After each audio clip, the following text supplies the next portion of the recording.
All right, so this is going to be the text talk lesson plan, okay? So we have the book All Quiet on the Western Front, okay? This is a book that me and Jaden both already know about. Jaden has read it. He read it as part of his 10th grade curriculum. So, just looking at the words, I already kind of let you look over the words. And there was one right away that stood out that you didn't know. Okay. So the first word is going to be disillusionment. The second one is camaraderie. Okay, that was how to say that. Yeah, that was the one that you kind of had trouble with. And then the third one is dehumanization. Okay, so those are going to be your three words. Okay, I'm going to introduce these again, like one at a time, and then we're going to go over them. Okay. Okay.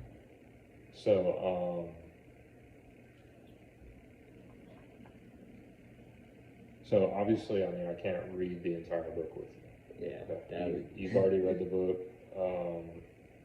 What I can do is kind of ask you questions, and we can go back over the book. You know, I know quite a bit about this book. You said that you remember a little bit about it. So what we're gonna do is I'm gonna ask you questions, and then we're gonna kind of go over it together. Okay. Okay. Let me bring it back up here.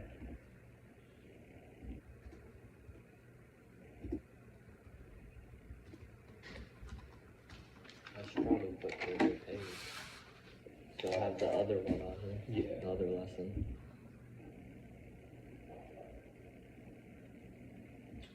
All right, so the first question is going to be, here, I'll let you look at it with me. So we were talking about how does Paul's perspective change on war pretty much throughout the novel. So in the beginning, he's what? In the beginning, he has a lot of youthful enthusiasm and pride. Okay. And he believes that if he will get honor and glory if he fights for his country in war. Okay, perfect. So that's perfect. So he's got this patriotic pride, right? Mm-hmm. He believes almost like going to war is a great thing, right? He's gonna come back as this amazing hero for his country and all this stuff, right? So what about that is, how does that tie into our first word, disillusionment?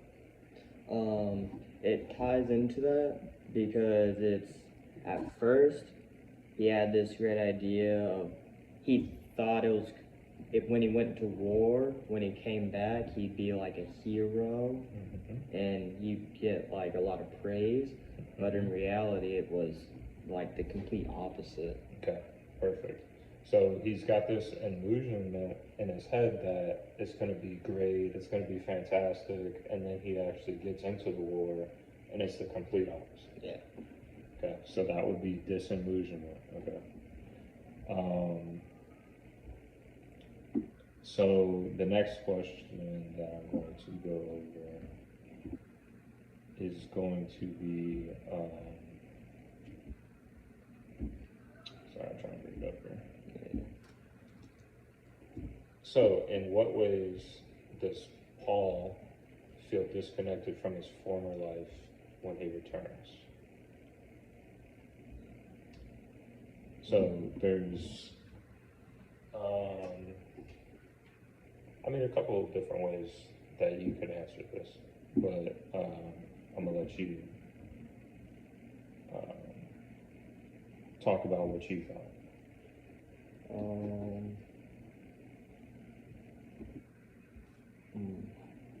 Or do you know, or do you need help with this one?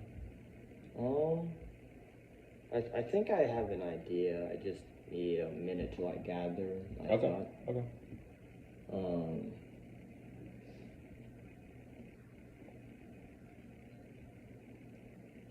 I think one of the ways he felt disconnected from his former life was because he found it hard to share his like war experiences with his family and friends since they couldn't understand the horrors of what he like saw and what he witnessed. Okay. Perfect. So, kind of like an emotional like disconnect. Yeah. Okay. That's a great one. So, what about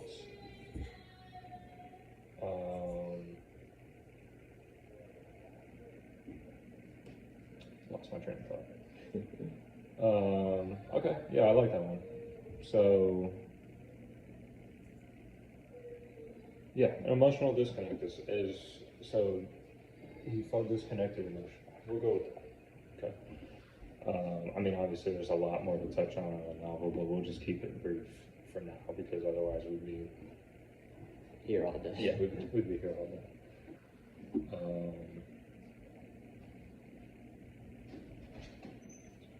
So the third one is going to be.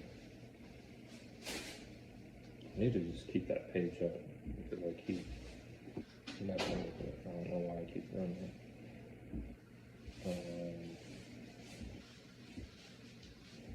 Third one is how does All Quiet on the Western Front challenge traditional ideas of heroism and patriotism? So do you know what, first of all, do you know what heroism and patriotism is? Let's start with heroism. Do you know what that is? I've heard it several times, but I don't really know the exact definition. So heroism is kind of like this belief that you're going to be just like some great hero. Okay? You're going to be like a Superman almost because you went to war. Okay, and patriotism is you're just proud of where you're from and you're proud for your country. Okay, so how does it not challenge traditional ideas of this?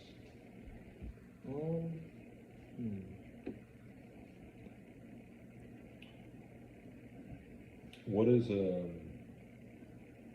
a hero tend to do with war? Do they glorify it, or do they glorify it, or do they just tell you straight up, hey, this is like the worst thing ever? Like nobody should go to war, or do they make it sound like, oh, it's easy, and you're gonna be great when you come back? Yeah, they're very blunt with it. They just tell you like it's harsh. It's like not the. It's a bad thing. They don't glorify it at all. Okay. So the traditional ideas of the heroism and patriotism show that that it's a harsh job. Okay.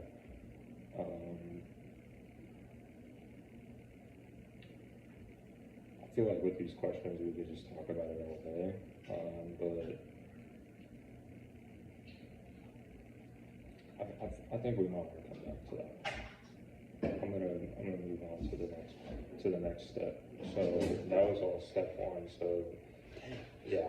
So step two. So apparently I was supposed to introduce this one at a time. Oopsies. But well, I can do that now. So disillusionment. And the story context of the disillusionment. Right, we already kind of talked about that a little bit, but Paul and his fellow soldiers experienced disillusionment as they realized the reality of war, which contrasts sharply with the patriotic ideals they were taught. So this is made clear when Paul reflects on how their teacher encouraged them to enlist. So in the beginning, right, their teacher is telling not only Paul, but like all the young men that they should enlist because they'll have endless glory and they'll be heroes and all this stuff, right? But then once they're over there, they realize it's quite the opposite, right?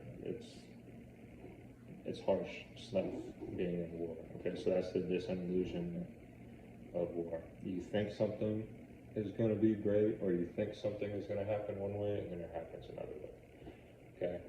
And the second word is going to be camaraderie. This is that word that you're having trouble with. Camaraderie. Okay? So this is the strong bonds between the soldiers, particularly Paul and his close friends like Kat. They demonstrate camaraderie. Okay? This is shown through their shared experiences and support for each other in difficult times.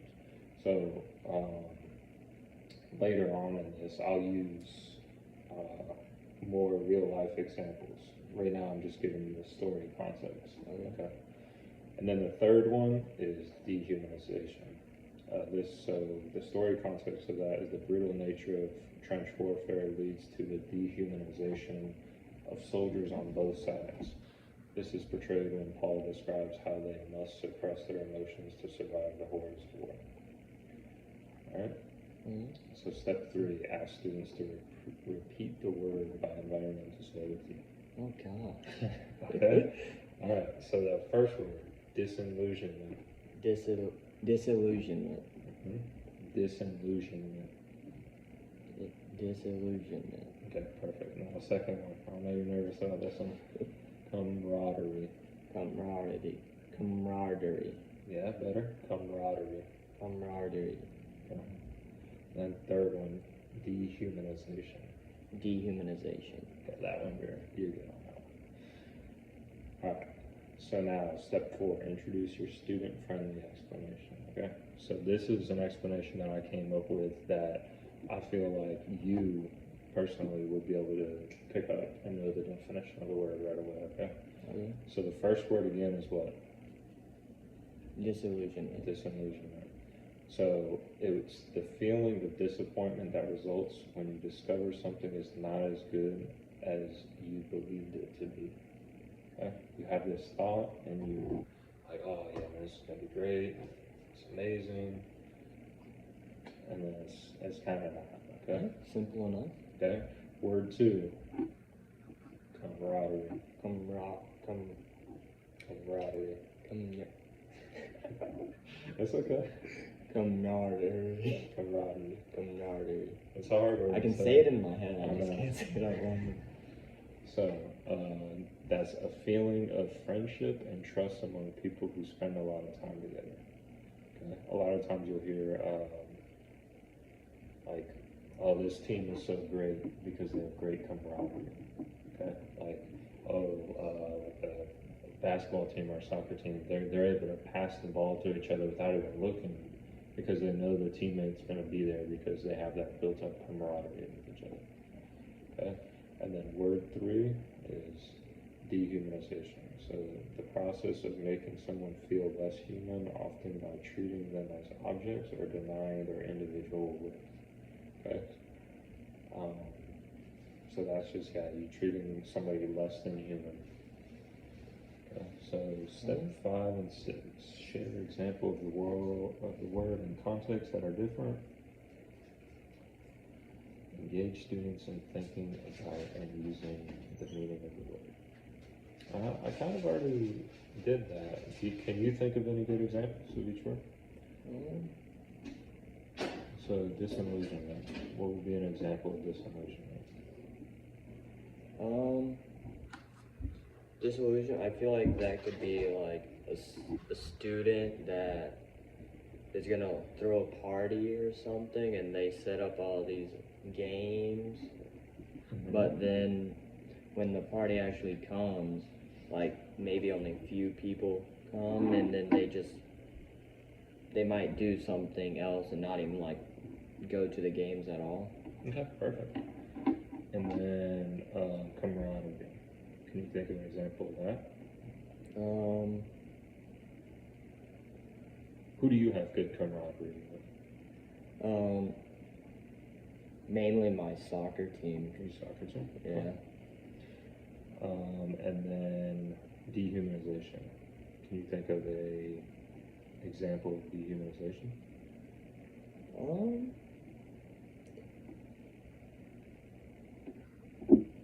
Maybe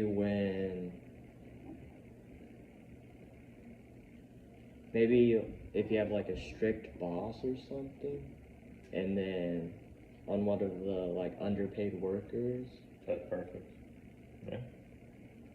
and then they could be basically just a jerk to Mm-hmm. the guy and like not give them any raises or just treat them badly. It makes them feel less than human. Yeah. Okay. So, some other word concepts that I used.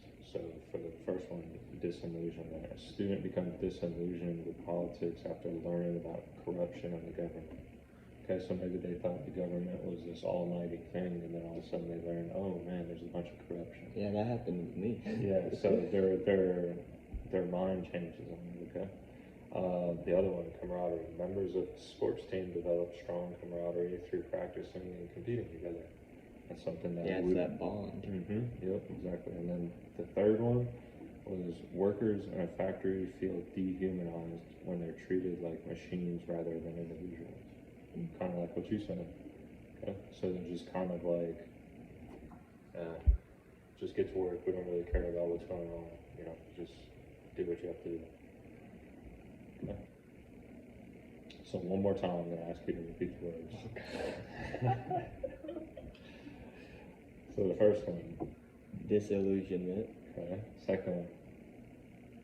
Camaraderie. So Ka.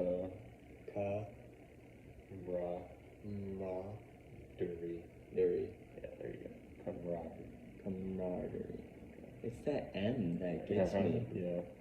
And then the third one. Dehumanization. You got that third one easily. The second one's not a real word. I think it's French actually. Really? So it's yeah. Well, I knew took that. French, so You took French? Yeah. Okay. So then I'm gonna have 3 activities for you to do. Okay.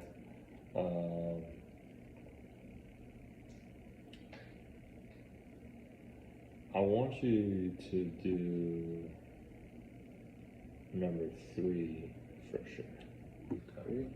So what I'm gonna tell you step by step. Okay. So on the first or the top of the page, just write your name, your full name. Like, it doesn't have to be middle name, just Okay. first and last name. Okay, and then underneath that, write 5 things that are unique or special about you. Okay, so Is we there can- any way, or just do I need to draw you lines? can do or- like bullet points, you can do a comma, whatever, just 5 different things. Okay, Okay. that you think is unique or special, like I'm really good at video games, I play soccer, things like that. Anything. How you eat 12 ounces of hot sauce on rice. Do you still do that? If we have it. Well, dang, now you're making me not know myself. Yeah, you could put. I don't know.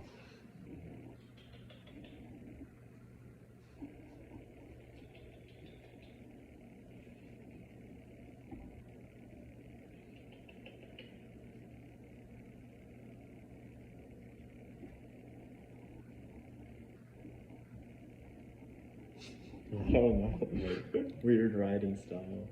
Okay. Because whenever people question the way I hold my pencil, It's funny. A lot of people hold pencils differently. Though. yeah. I feel like as long as it's writing, you're doing it correctly. I will be stealing one of your suggestions, the hot sauce. Good. I like that one. And then might as well put the thing I basically do every day. Okay.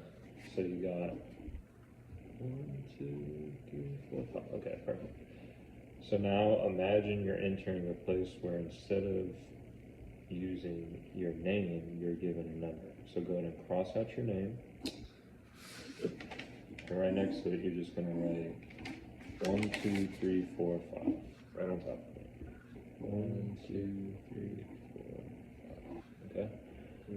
So now, instead of Jaden Page, you're now student 1, 2, 3, 4, 5. Okay?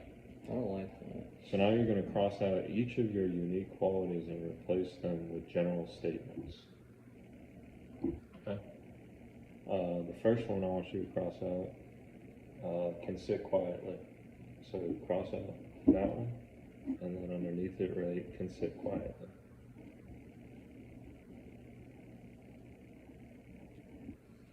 Okay, the next one you can put, cross the next one.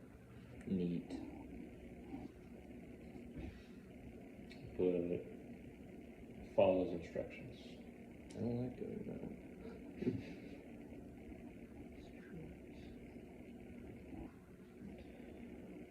Cross another one out.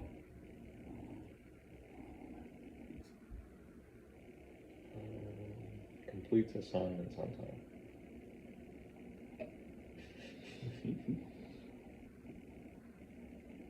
Making me write really small so I can fit it under these.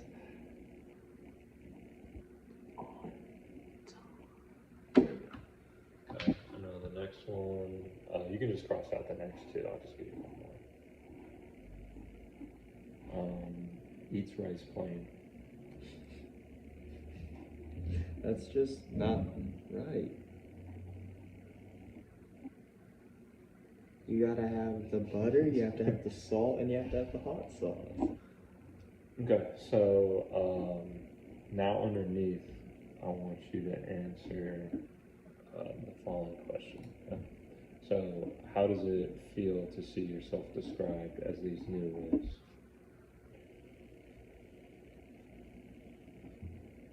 Well, not good. Okay, well, actually, you know what? Yeah, you don't even have to write it. It's fine. We can just talk about it. So, not good. Okay, so the next one. What important things about you are lost when you're just a number? I mean, my name, because you can have like an origin, Perfect. basically. And then, so how this is all connecting back, right? Is so how might soldiers and all quiet on the Western Front feel when treated as just a number in the army? Well, they definitely wouldn't appreciate it because they're trying to fight to get glory, but when the government just sees you as like a tool that they can use and just, if you die, oh well, we have more. So it just... Okay, perfect. So this is all an example of dehumanization, right? We took your name away. We just gave you a number. And all these unique qualities that you think you have, we don't care about those anymore, right? We're just going to cross those off, and we're going to tell you what you are now. what you are. Okay, so that's all dehumanization. Okay. The other two, I'm going to have you do, but this video is getting kind of long. So yeah, I'm going to go ahead and stop it, and then we can go ahead and knock this out. Okay.